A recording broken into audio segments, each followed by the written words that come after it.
भारत माता की, भारत माता की, भारत माता की। वंदे वंदे वंदे।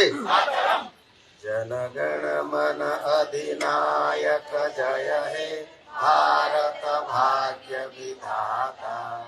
पंजाब सिंधु गुजरात मराठा द्राविड़ उत्कल बंगा विंध्य हिमाचल यमुना गंगा उच्चल जलधि तरंगा।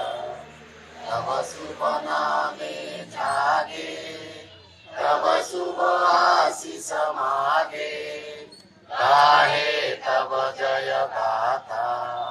जन गण मंगलदायक जय हे भारत भाग्य विधाता। जय हे जय हे जय हे जय जय जय जय हे। भारत माता की। आज आप समस्त स्मरणीय दिन 1950 मसीहार जो संविधान देश स्वाधीनता पर प्रणाली होता जनवरी 26 तारीख समस्त समस्त पालन कर लंबा संघर्ष यात्रा 1200 वर्ष पराधीनता पर देश स्वाधीन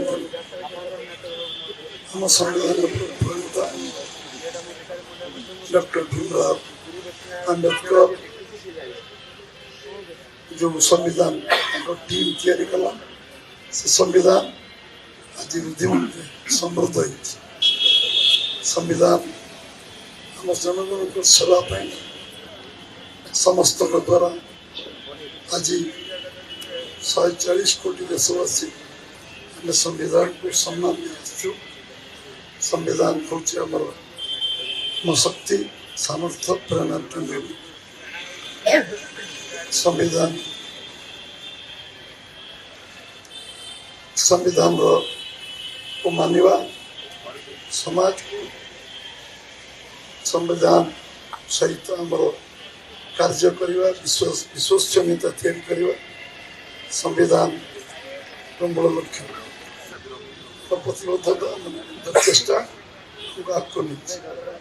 ओडिशा समृद्ध भारत वर्ष विकसित भारत ये जो प्रचेषा आम जो लक्ष्य धार्य कर लक्ष्य धार्य इतिहास आमको निश्चय प्रेरणा देव।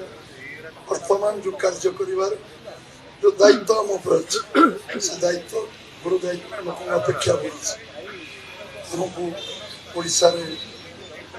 ओडिशा आम विचारधारा को समृद्ध कर आम भितर तलस्थ नेतृत्व विकास कर नेतृत्व विकास जो लोकंर अपेक्षा अच्छे लोकंर आशा अच्छे लोकंर चिंता अच्छे लोक भावना अच्छे से आमर प्रतिबद्धता रही उपयुक्त नेतृत्व दे सब स्तर